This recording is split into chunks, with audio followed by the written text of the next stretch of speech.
que esto fue un gran enigma, ¿no?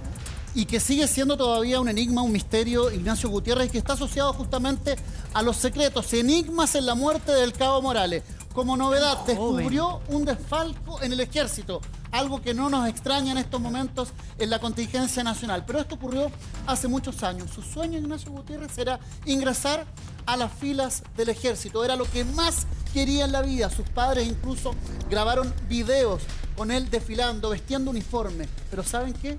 Tuvo un error o un acierto. Descubrió un desfalco al interior de las filas de su institución. Él lo denunció. 2 días después de esta denuncia, él fallece. Inicialmente, el reporte del ejército fue un suicidio. Se quitó la vida, estaba pasando por una depresión. Incluso su ataúd estaba completamente cerrado. Sin embargo, la familia siempre dudó. ¿Por qué se iba a quitar la vida a una persona que lo único que quería era ser militar? Era feliz, tenía una familia cercana. Sin embargo, ellos dudaron. Se exhumó el cadáver y se comprobó que al Cabo Morales lo habían asesinado. ¿Quién está detrás de esa muerte? ¿Hay sospechosos? ¿Se puede levantar nuevamente la investigación para descubrir a los asesinos del Cabo Morales? Pongan atención porque vamos a analizar junto a Francisco Pulgar todos esos misterios. ¿Cuáles son las pruebas? ¿Cuáles pueden ser incluso los sospechosos? Aquí la historia del enigma, en la muerte, en el crimen del Cabo Morales. A sus 19 años, Orlando Morales Pinto egresa de la Escuela de Suboficiales, comienza su carrera militar. Es destinado al Comando de Salud de la institución. ¿Qué se siente? ¿Qué se siente? Bonito. Se siente bonito. ¿Orgulloso? Sí, pero falta mucho. Si Dios quiere seguir adelante. ¿A portarse bien ahora? Sí, estarme bien. ¿Y bien? Poco más de un año después aparece muerto la madrugada del 6 de septiembre del 2002. Hasta la fecha, su familia sigue una ardua batalla por hacer justicia. ¿Cómo le puedo explicarle? Pena, sufrimiento, dolor que es lo mismo, y en el fondo odio y venganza. Desprecio a los que le hicieron daño a mi hijo. Les tengo un odio generalizado a los del ejército. Que me perdonen los del ejército. No todos son iguales, ¿me entiendes? Pero el odio que tengo hacia ellos es muy grande. En este edificio del centro de Santiago, en el departamento 21, aquí vivía el cabo del ejército Orlando Morales Pinto. Un hecho ocurrido en septiembre de 2002 acabó con su vida y condicionó la de toda una familia rancagüina. Son 17 años los que este crimen lleva impune en uno de los enigmas policiales que siguen vigentes en nuestro país, en la historia que le contamos en los próximos minutos aquí en el Muy Buenos Días.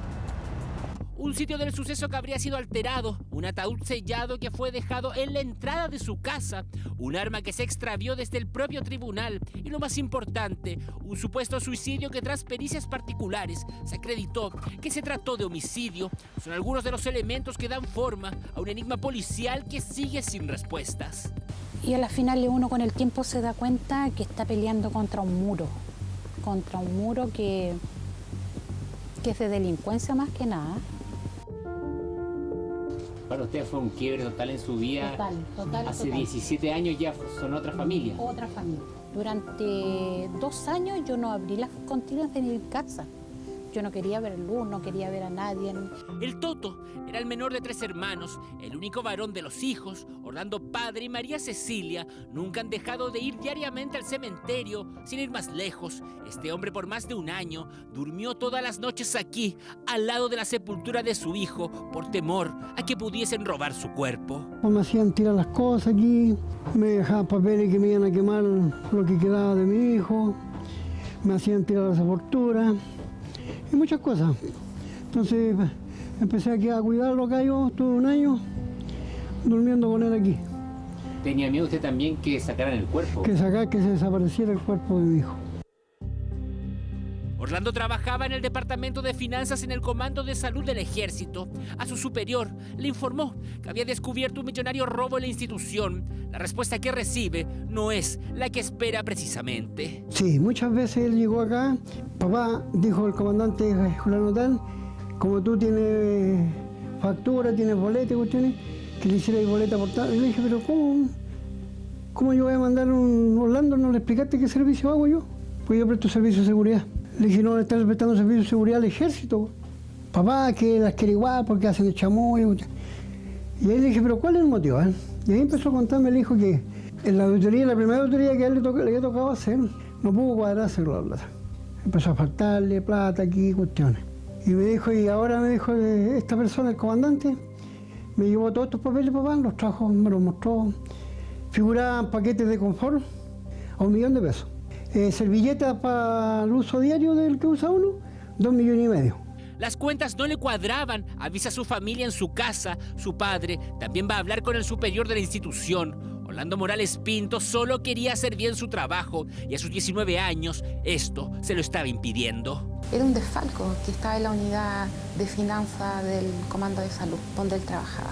¿Y les contaba usted esto? Sí. ¿Y les contaba usted en esto? muchas ocasiones. Sí. Cuando él comenzó a ver esto, bueno, en realidad él comenzó a verlo porque el comandante de esa época, ya, él dio la orden para que mi hermano pudiera, digamos, indagar un poco en las cuentas, ya, pero él era un joven, era un niño. Mi hermana le decía que se saliera de eso. Sí, sí, que no siguiera investigando porque era muy joven, no tenía la experiencia, digamos, y tampoco conocía el riesgo de lo que, bueno, en realidad yo creo que nadie se imaginó lo que iba a pasar. ¿Usted sabe lo que vengo? Sí, me dijo, pero usted está equivocado, que aquí, que allá, hay cuestiones. No, le dije, pero es que mi hijo me está contando esto, le dije, no puedo estar equivocado. Y la tarde llamó el Toto acá y me dijo, y le dije, ¿cómo te fue con los así mismo? ¿Cómo te fue con los discretos? No, y el comandante me llamó, me dijo, papá, me dijo, no sabía que era hijo de papito. Tu papá juega aquí, acá y acá, me dijo, me vino a interrogar aquí. No pasaron más de 48 horas desde que Orlando habló con el superior de su hijo cuando reciben una noticia que nunca pasó por sus mentes. 2 días después de aquel encuentro, llega a su casa una comitiva militar. El mismo día que ellos esperaban a Toto por su fin de semana libre, les dicen que el joven había muerto. De ahí les abro y ya aquí adentro se tomaron mi casa porque después ya no nos dejaron ir a verlo, nos dejaron donde... Yo le dije, lo único que le pedía que me llevara dónde estaba mi hijo. Cuando me volví a la casa, vi rodeado de milico mi casa aquí, mi señora ahí arrodillada, prácticamente besándole los pies al gallo, que le dijera que decir la verdad lo que le estaban contando. ¿Usted ahí quería ir hasta Santiago a buscar a su hijo? Al tiro, lógico, porque a mí no me dejaron entrar al tiro. Me preguntaron quién era y todos me conocían, pues. Ponen especial hincapié en que había atentado contra su vida con el arma que su padre le había regalado. Están desesperados, quieren salir de la casa e ir a Santiago a buscar el cuerpo de su hijo. Se lo habrían prohibido en algo que todavía no entienden. Estaban prisioneros en su propia casa. Que Orlando se iba a pegar un balazo durante la noche con la pistola, porque me sacaban hasta el día de hoy, ¿eh? La pistola que usted le regaló cuando él se licenció. ¿A ellos lo amenazaron con pistola cuando...? A mi hermano. Cuando iba a salir mi hermano a buscar a... Santiago. Claro. Él se adueñó, me quitó las llaves, él se adueñó de la casa. Yo lo único que les pedía, por favor, que me dejaran salir para ir a ver dónde estaba mi hijo, que me llevaran. El ataúd es entregado sellado a los familiares del cabo Orlando Morales. Les explican que como se suicidó de un balazo en la cabeza, su rostro está completamente desfigurado. Pero ellos nunca creen esta historia e insisten en que algo no anda bien en esta situación. El cuerpo de su hijo habría sido dejado en la entrada de la casa. Ni siquiera lo llevaron al interior de la vivienda. Yo dije que imposible, mi hijo nunca me va a dar una pena así. Sí, con mi hijo yo siempre fuimos partners, fuimos amigos. Entonces, mi hijo nunca me iba a dar una pena así, nunca, nunca. Yo le dije a mi hija, yo lo voy a abrirlo. Y si no lo podía abrir, yo lo iba a hacer tira. Cuando llegaron aquí, los militares lo tomaron, todos los que estaban ahí lo tomaron, y me lo dejaron donde está este caballero. Lo dejaron en el suelo. ¿En la entrada de la casa? Sí, aquí. ¿Aquí dejaron el ataúd? Aquí dejaron el ataúd. Estos muros no estaban. Ahí estaba la pura reja, ¿no? Usted había recién perdido a su hijo y se encuentra con eso. ¿Cómo reaccionó? Al rato después reaccioné cuando los chiquillos lo entraron por allá, los compañeros de la iglesia lo entraron a mi hijo y lo tenían ahí. Ni siquiera me dijeron, aquí está su hijo, tío. Cuando yo salgo con mi hermano, mi hermano me dice, oye, ¿cómo se te ocurre? Me dijo, vamos al tiro a conversar con ellos. Ya no estaban ya. Y dejaron el ataúd, digamos, o la urna fuera de la casa y se fueron. La comitiva que había estado todo el día, en la cual nos retuvieron, ya no nos dejaron salir, no dieron ninguna información. Es más, llegaron armados. Estaban todos armados. ¿Hubo amenazas con armas? Sí, hubieron amenazas, sí, efectivamente. A mí, ya, de hecho, cuando yo ingresé al domicilio, me pidieron la cédula de identidad para ingresar. ¿A tu casa? Sí. No entienden la razón por la cual el Toto habría tomado la decisión de quitarse la vida, no solo por su personalidad, también por el momento que vivía. El ejército les informa que se había disparado con un arma que su propio padre le regaló, según la versión militar con la mano izquierda, pero destacan que el Toto era diestro. Usted cuando dispara un arma automática o semiautomática, el arma queda preparada, no queda con el gatillo cerrado. Y esta estaba con el gatillo cerrado. Quiere decir que esa arma nunca se disparó.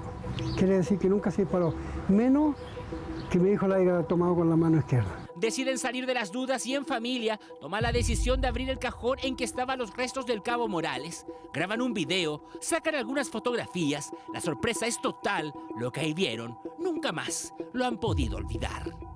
Lo veo y yo digo la primera mentira. Me dicen que no trae cara, que le están armando la cara para poderlo echar a la urna. Mentira, mentira, porque yo lo abro y lo primero que le veo a mi hijo, lágrimas secas en su carita. Y ahí le digo a mi hija, otra mentira más, hija.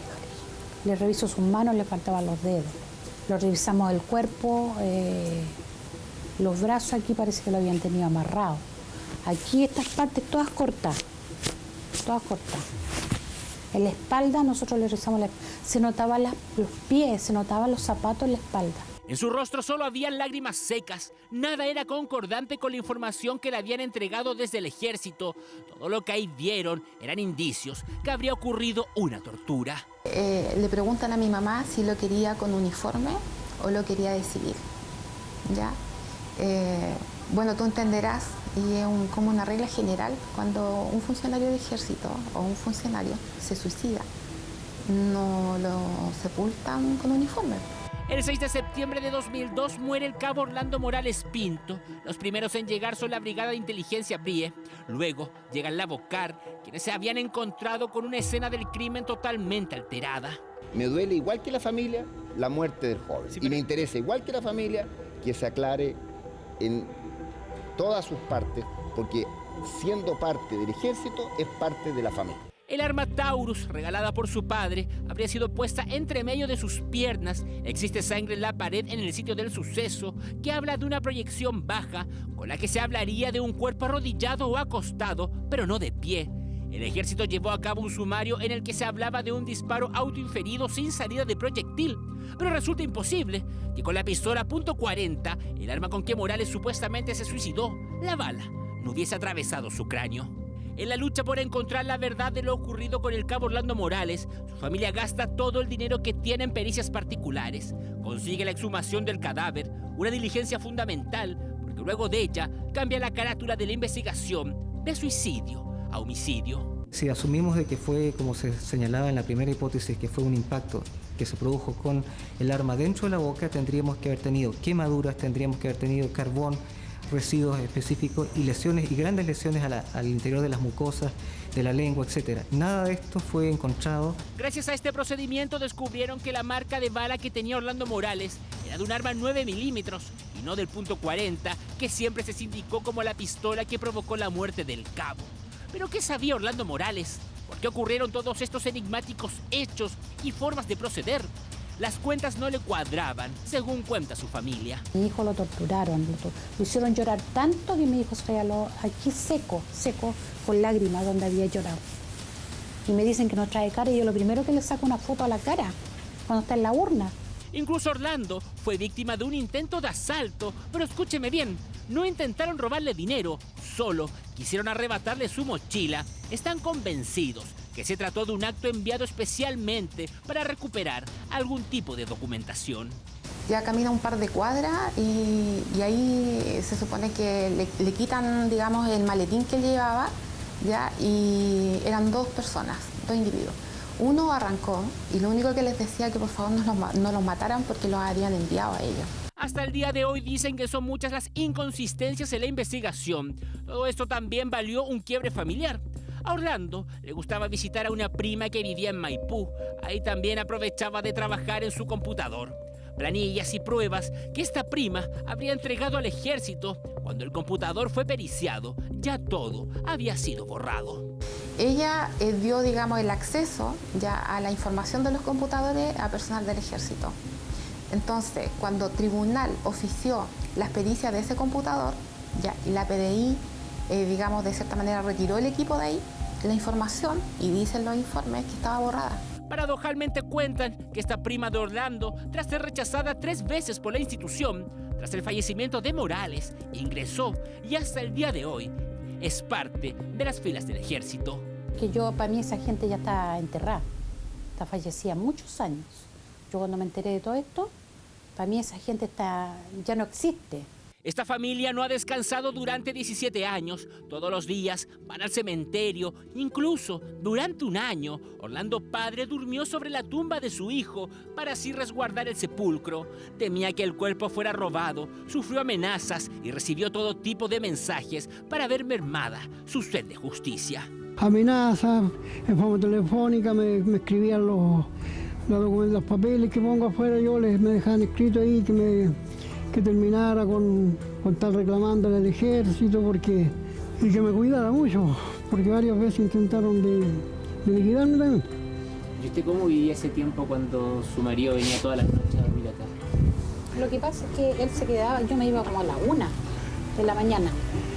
Me iba y él se quedaba aquí acostado, con luz, pero igual la tranquilidad no es la misma. Yo me iba por la pena, porque no me podía enfermar, él enfermo. Entonces yo me iba a la casa, pero pasábamos constantemente, sí. La casa de nosotros era aquí. Luis Reyes, cabo segundo del ejército, esa noche estaba en la misma pieza que Orlando Morales, al igual que Darío Valenzuela, otro compañero de habitación del uniformado. El primero señaló que escuchó caer un arma al suelo, mientras el segundo declara que lo que oyó fue un portazo. El cabo Iván Arce los interrogó tras la muerte de Orlando en una camioneta. Decidió grabar por las contradicciones que presentaban los testimonios. ¿Está con trago, no?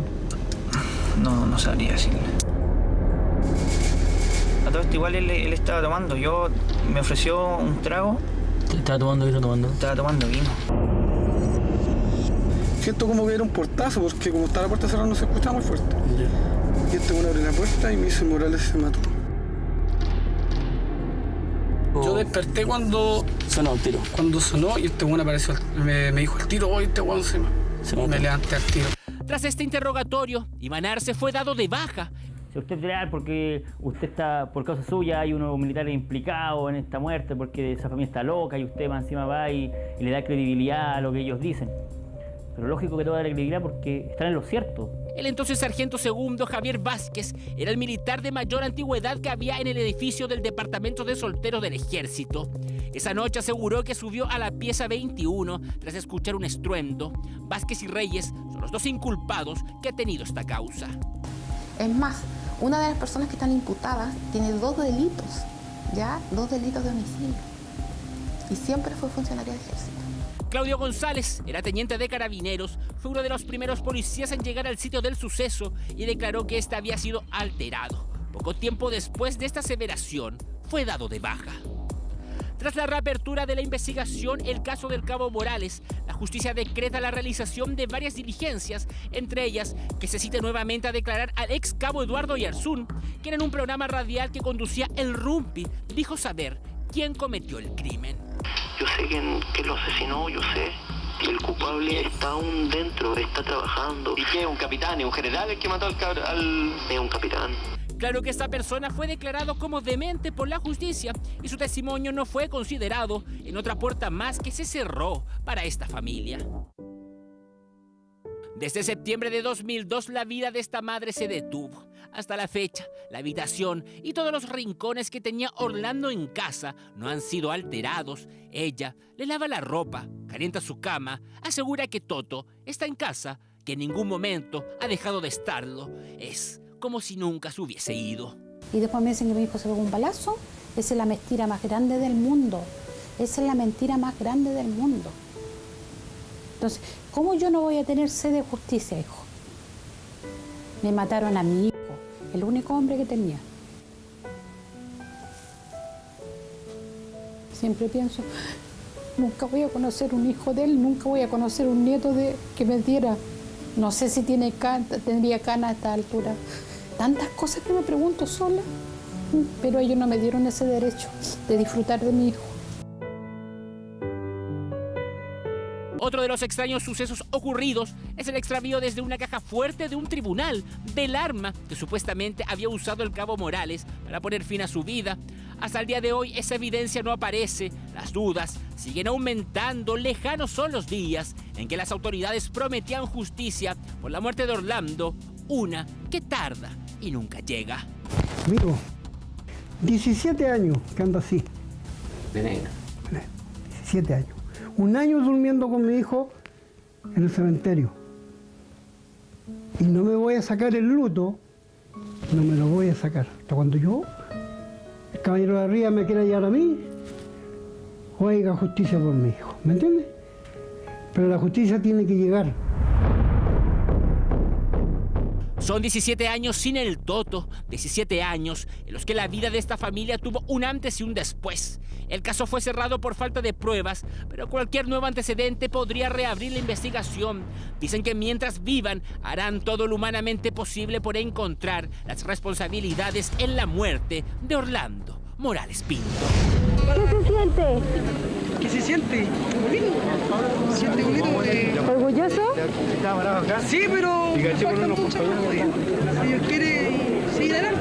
¿A portarse bien ahora? Sí, portarme bien. ¿Y bien?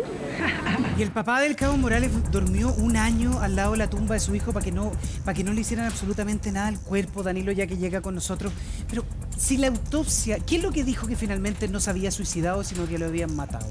Así es, este es un enigma que lleva 17 años sin tener un responsable. Primero se dice que se trató de un suicidio, ¿no es cierto? Conocemos todos estos enigmas que se van desarrollando a lo largo de esta historia. Solo un peritaje privado logró acreditar que finalmente Orlando Morales nunca se suicidó. Y esto básicamente pasa porque no había ninguna señal en su rostro de que había atentado contra su vida, como se lo dijeron originalmente. Pero parte todo, Francisco, muy raro. Buenos días, Francisco. Buenos días. ¿Por qué? Porque el ataúd estaba cerrado por completo, le piden carnet para entrar a la casa. Francisco, raro. Bueno, claro, quienes hemos trabajado en unidades militares sabemos cuáles son los procedimientos internos que hay en la propia institución.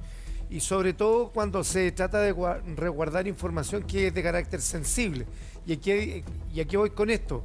Aquí la motivación que viene detrás del homicidio del cabo Morales es un desfalco a través de dinero que hoy públicamente hemos conocido. De hecho, hay 2 excomandantes en jefe del ejército procesados por temas de dinero. Entonces, lo que denunciaba hace 17 años un cabo recién salido de una escuela era como descabellado, ya era un peligro.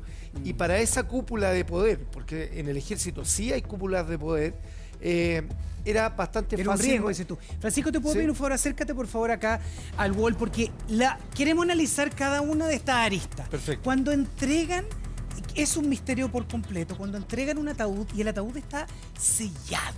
Es que y en la entrada de la casa. Sí. Eso es particular. No, claramente es atípico, pero vamos más atrás. Vamos al primero, que es el ataúd. Vamos más atrás.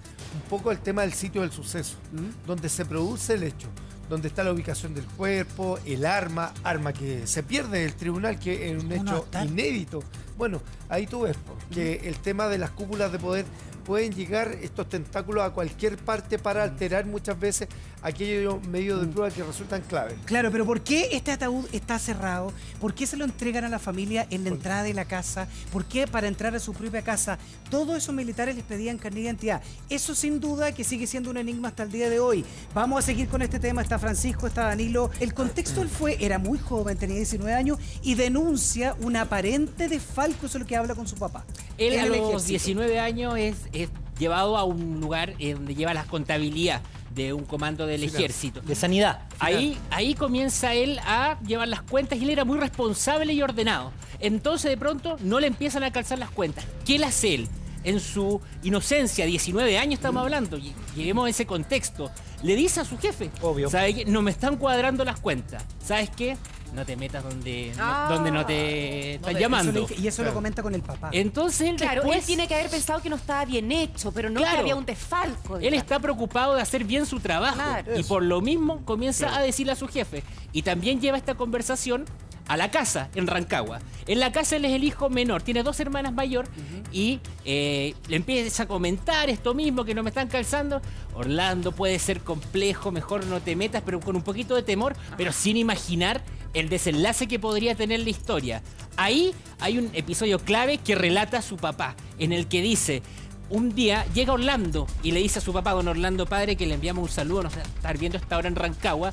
Dice, papá, mi jefe dice si tú tienes alguna boleta que le puedas mandar, que le puedas facilitar.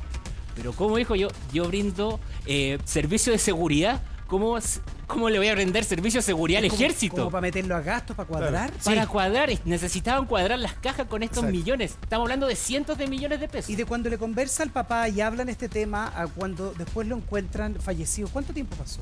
Ahí, cuando él le cuenta a su papá decide ir a hablar con este comandante, con este jefe.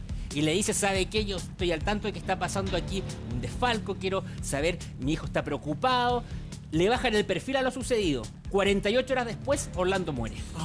48 horas después. 2 días después de ese encuentro del padre con el jefe de Orlando, él aparece fallecido. Supuestamente se suicida. Supuestamente se Danilo, suicida. o sea, el error del Cabo Morales fue haberle contado al papá porque en el fondo él externaliza el problema que estaba concentrado en la unidad. Claro. Ahí está su gran error. O sea, uno ahora viendo el desenlace de la historia podría decir que su gran error fue ser sincero, fue tratar de buscar una respuesta, pero él simplemente quiso cumplir con el trabajo que tenía. Él luchó, su papá no quería que perteneciera al ejército, él contra todo eso se recibió, estaba ahí, estaba siendo feliz, solamente quería cumplir con su trabajo a sus 19 Danilo, años. es súper complicado cuando él le cuenta a su jefe y le dice, sabe que no me están cuadrando las cuentas, que le digan déjalo ahí nomás y tampoco te metas. Si tú eres sincero, si eres un tipo honesto, no puedes seguir hacerle caso a eso. Tú esperas que te felicite tu jefe o que tú dijeras, oye, mira este cabro con 19 años, mira lo que descubrió, hay que solucionar el problema, pero al final fue mejor metámosle tierra. Entonces va donde el papá y le dice, ¿qué hago? Porque me están diciendo que esconda esta cuestión. Si eso es al final. Y ahí pasan, desde que pasa el papá a conversar con los jefes del Cabo Morales. Después de eso, 48 horas, aparece el cuerpo de un aparente suicidio, Así es. Francisco, pero se conversa con la familia de una manera muy interna. Traen el ataúd cerrado, eso todo es particular. Claro, eso es lo particular porque se empiezan a contradecir ellos mismos respecto a que el ataúd lo sellan por temas prácticamente sanitarios y estéticos debido a que el disparo en la boca o en la cara generó ciertos traumas que hacen prácticamente imposible que la gente lo vea y así lo sellan. ¿Y qué es lo que pasa? La familia no convencida de esto, al abrirlo encuentra otro tipo de lesiones y se dan cuenta que la versión del ejército no se condice con lo que muestra el cuerpo. Así es, mira, nos vamos a septiembre del año 2002 y aquí comienza a escribirse este enigma policial que hasta el día de hoy está vigente. Ellos esperaban a Orlando en la casa, tenía libre, había salido incluso a comprar una pizza y helado, que era lo que tanto le gustaba a Orlando, y el día anterior él por teléfono le pidió a su mamá, ya que voy a ir mañana a la casa, ténganme eso. El papá sale a comprar cuando en la puerta hay una comitiva militar. La mamá mira, dice, a ver... la puerta de su casa. En su casa, dice, va Orlando, el Toto vino con amigos, qué bueno, me voy a ir a vestir. Qué tremendo. Sale y se da cuenta que dicen, ¿usted es la señora María Cecilia Pinto? Pero ¿cómo si ustedes me conocen? Pues si yo he ido para allá, yo vi ahora al Toto. ¿Es usted la señora María Cecilia Pinto? Sí. Tenemos que darle información, su hijo ayer se quitó la vida en su pieza, se lo vamos a traer. Así, fríamente. Pero como descolocada, la señora se desplomó. La señora se desplomó ahí. El papá venía llegando, no entiende qué está pasando. Cuando va a entrar a su casa le piden su carnet, pero ¿cómo? ¿Usted es el papá de Orlando Morales? Pero ¿cómo si ustedes me conocen también? Todo esto es muy confuso. Pero no hay un antecedente antes que había estado con un bajón, nada. Él lo único que estaban haciendo nada. era esperar a su hijo que viniera a los días libres. Y Orlando el día anterior les dice en la noche, por favor téngame pizza y helado, que es lo que yo quiero, ya que voy a ir a mi casa. Entonces ahí se comienza a escribir todo este enigma, porque resulta que le avisan que su hijo falleció, pero le preguntan, ¿quiere que se lo traigamos con uniforme o de civil.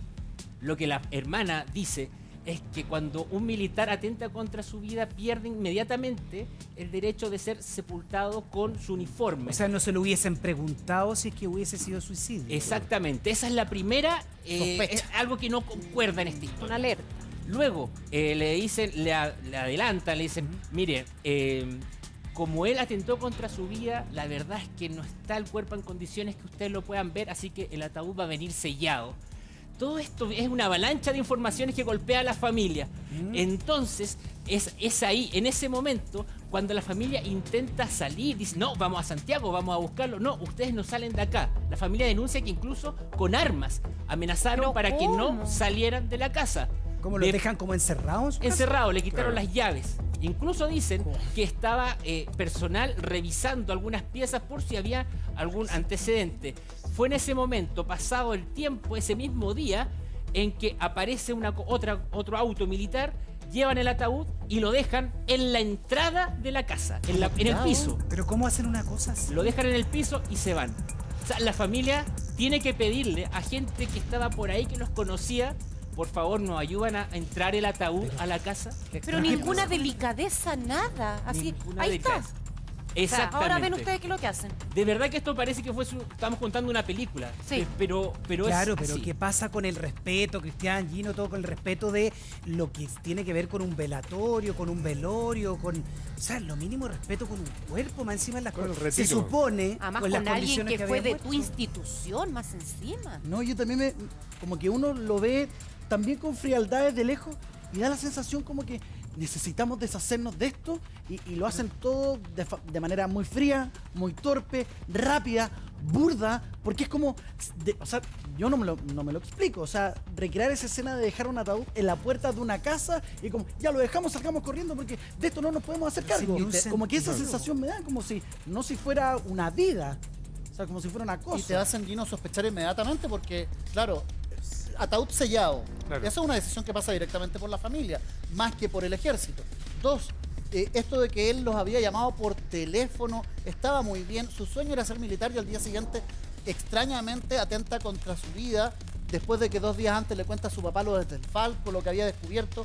Y además esto de que quiere con uniforme o de civil que se lo entreguemos, siendo que si hubiera sido suicidio inmediatamente, lo hubieran hay como dejado un remordimiento. Como civil. Entonces, hay como cosas que son muy extrañas y que inmediatamente te pueden llevar a preguntarte, ¿esto es tan así? Pero a lo mejor el shock del momento y de la pena, tú decís, ya, no pensé en lo que me dijeron del uniforme, pero si yo veo que un familiar mío, o fuera por ejemplo un hermano, deja su institución botado el ataúd en la entrada de la casa, yo de inmediatamente sospecho. ¿Qué pasó ahí con la familia?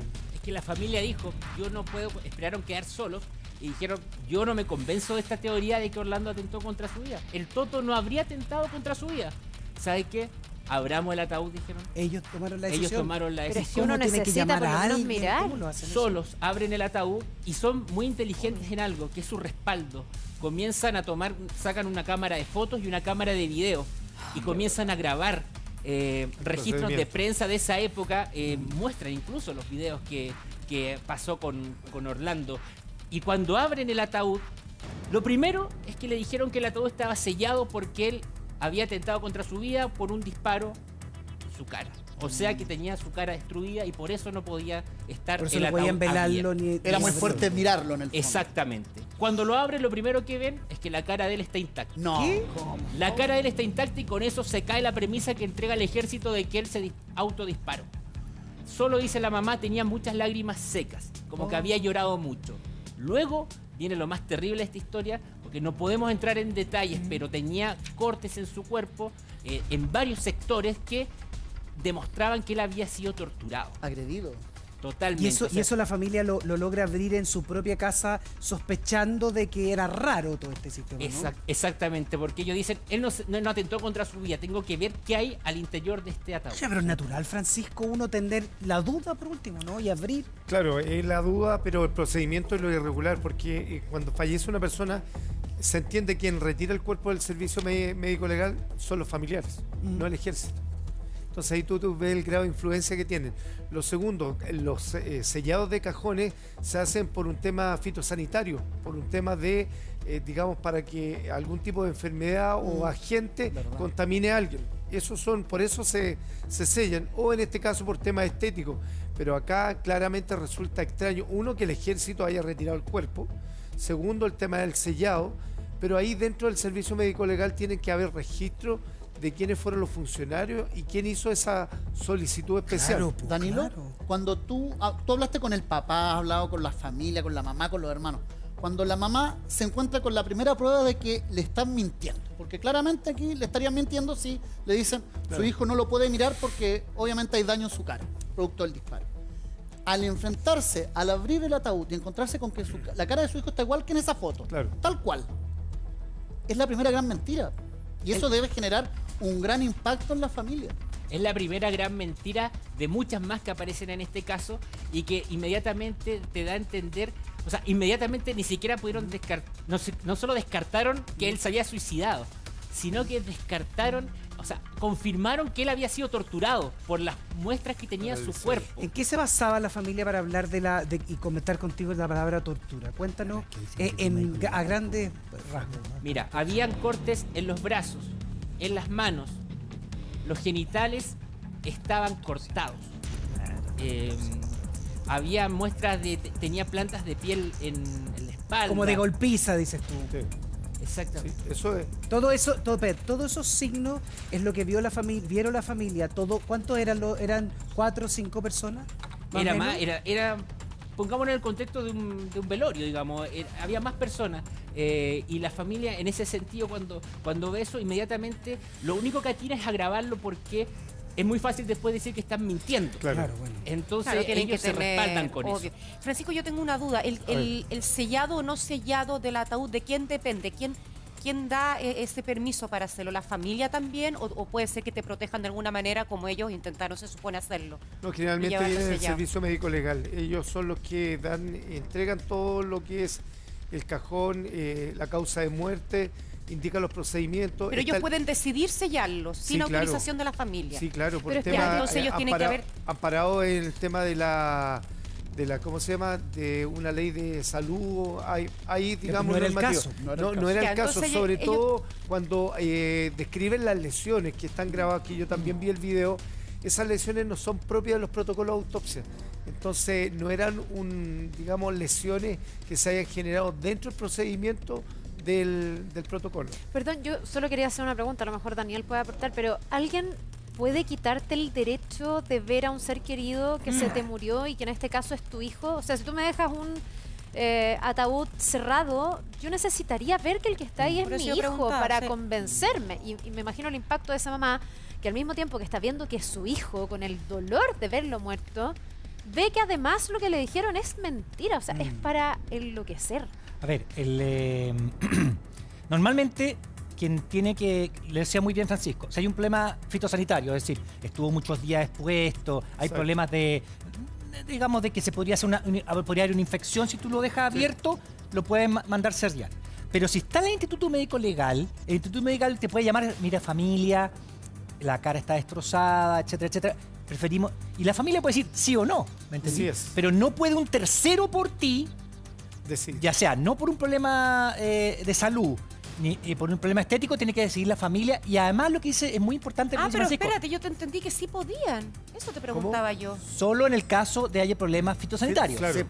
O sea, si hay un problema de posible infección, no sé, viene de otro país. Acá lo hicieron para cuidar a la mamá, supuestamente, señora. Pero eso, ¿por qué le entregaron ellos el ataúd y no el Instituto Médico Legal? Si el Instituto Médico Legal es la institución que recibe, tiene que hacer la autopsia y después entregárselo a la familia. Y nadie aquí del Instituto Médico Legal puede revisar y decir, ¿sabéis qué más? Lo que dice aquí en la autopsia no tiene nada que ver con lo que yo estoy viendo con este cuerpo. Claro, no pueden operar como eso es muy importante. Lo que pasa es que se podría hacer el cotejo, es que vamos a lo siguiente. Aquí estamos hablando del Ejército de Chile, que es una institución muy influyente. Uno como exfuncionario, uno también vio varias cosas que están por sobre el procedimiento legal.